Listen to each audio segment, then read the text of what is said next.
guys want to see the box truck? Because I've been getting quite a few questions about the box truck and my build, so I thought it would be fun to share a tour with you guys and hopefully answer some of those questions. I actually just recently did a tour with Maxwell Hand, so I thought I would just share that with you guys, and if you have any more questions, feel free to comment below, and yeah. What do you think, bud? Should we let them see our cabin on wheels? Do you think it's pretty cozy? I don't know. You look like you hate your life.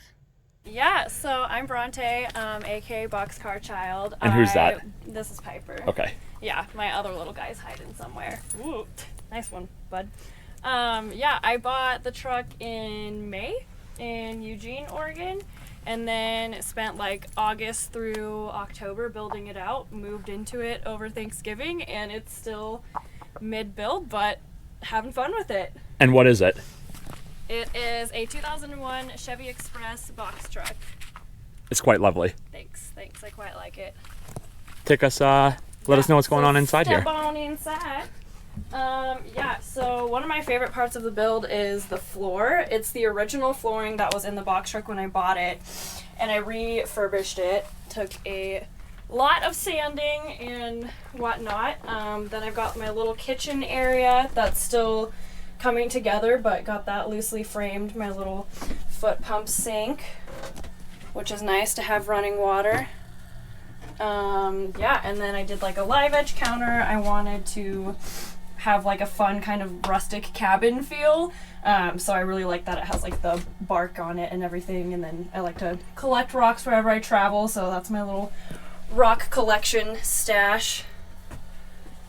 And then over here is my little living room space. So this couch actually pulls out into a full-size bed and extends to about here, which is nice because even when it's pulled out, you still have hall space to like get to the kitchen and do your cooking and whatnot. And then I have my little office nook because I am working on the road and I really like to write, so this is kind of like my little journal spot. Is perfect because you have this little window here, so I'll just post up and like have a great view. Right now I have a view of the mountains, and I'll just like journal all day, and I can look out the back door and have the window, and if it's cold I can shut the door and be all cozy with my tea and just journal at my little desk area. And then I've got like all my Polaroid pictures and quotes and stuff. Yeah, and then this is my little closet area. I really wanted to have hanging space for my clothes because I am super indecisive when it comes to like what I want to wear in the morning, so it's nice to just be able to like wake up, look at it, and be like, okay, it's cold today, I want a sweater, sweet sweater, awesome, pants, cool, they're down there. So nothing's in boxes and stuff. I mean, I do have like my jeans and my leggings in this little bin underneath here, but like all my jackets, all my sweaters, like my shirts and stuff, they're all up here. These things are awesome because it allows you to like hang more stuff. And then I've got my hats back there, my jewelry's all here, socks and underwear up here, hats. Simple. Sticker wall. And then you have a shower underway in here. Shower is in the works, yep. So I framed the wall and everything for it, had a lot of fun building this wall. I was trying to think of materials that would be like waterproof and also wanted to have fun with it. I was like, okay, if I'm putting a wall in, it's gonna be an aesthetically pleasing wall. So I actually stained these support beams with red wine and then made it so that you can like add corks to the wall, because I really like wine, so. Yeah. It's like an art piece plus a shower wall plus like memorabilia too. And you do what with wine? I sell wine at the farmer's market. Where? In Salem. Yes. For Catman Cellars. You should check them out. Their wine's fantastic. But yeah, I mean, it's like a small shower space, but that's all you need.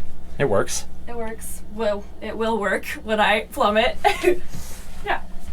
Easy. Easy. Simple. And how big is this in here, do you know? It's 83 square feet, so it's like 8 by 10 roughly. Okay. And then I think it's 6'2", which is nice because I'm 5'8", so I've got plenty of height and yoga room. The ceiling looks quite lovely right now. Yeah, it's beautiful. It's very aesthetic pleasing. I went for like, you know, that rustic cabin feel with the industrial ceiling look. Yeah, no, I need to finish the ceiling and all the wiring. What do you have? What's your biggest things you need to finish up in here? Biggest things I need to finish would be, I still don't have lights, so I just have these little like battery lights.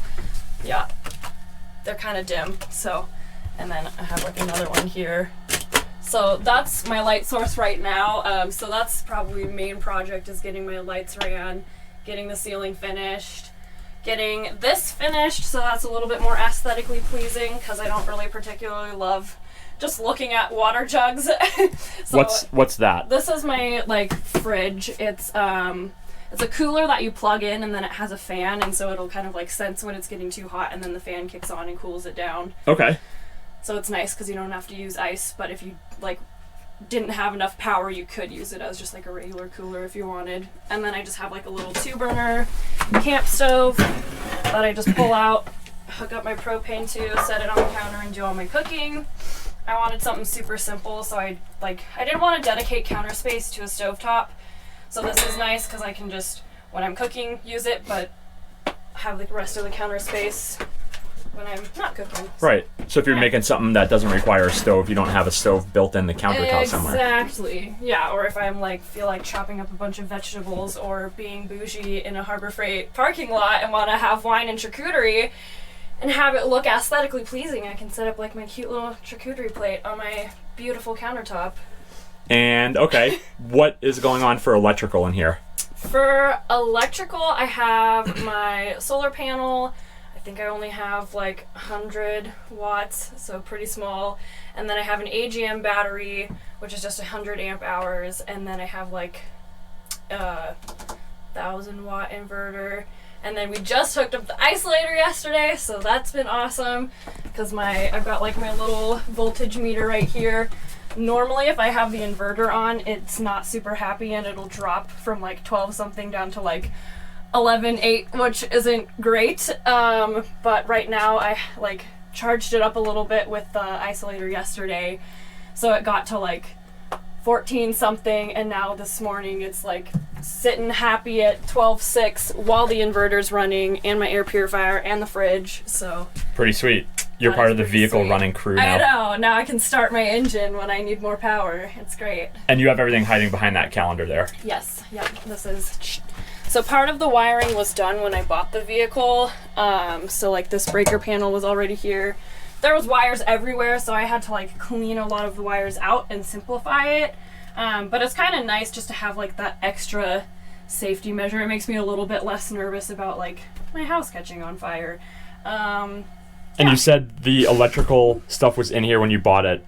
What was this used for before you had it? Yeah, it was like an electrician's vehicle. It like has like a little logo on the side that said like Portland General Electric. So like, oh, okay, that's where it came from. So when I bought it, it had like the AC unit, this fan, this window, the super dirty floors that I refinished, all of these outlets, and then this breaker box. None of it was hooked up to the power. The wires were just ran. So I had to go through, figure out which wires I needed, clean out which wires were in the way and whatnot, and then hook up my solar panel, get a power source, get my battery, and then figure out how to wire that into here. So it was a little challenging. Instead of like starting from scratch, I had to kind of like decode someone else's electrical work and then be like, okay, decode it, simplify it, add to it.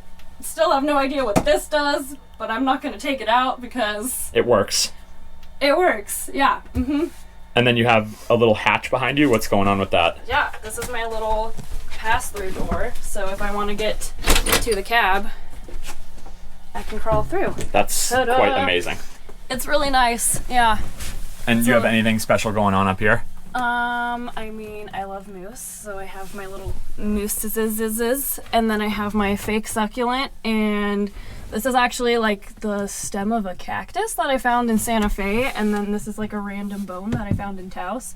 No idea what it is, but and then my little like super extra. And you have some storage back here. Yeah. Oh yeah, and my diesel too.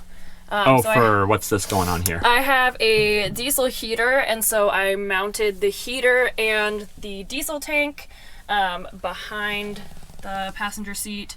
That way it's like not in my house, and it's a little bit less noisy because the diesel pumps tick a lot. And this is nice because it has like some space between the cab and the box. So you have some extra room behind the seats. Yeah, there's actually like quite a bit of storage behind the seats, so I figured I might as well utilize it. Yeah, but it's nice having this little door, especially with the cats, so like at night if I'm like, oh, there's coyotes outside howling, I can just sneak through here, and then there's no worry about like they're gonna get outside and get eaten. Or if you're like at a sketchy rest stop and you don't want to open the back door and be like, hello world, this is my home, I can just hop in and out these doors. Cool. Makes it easy.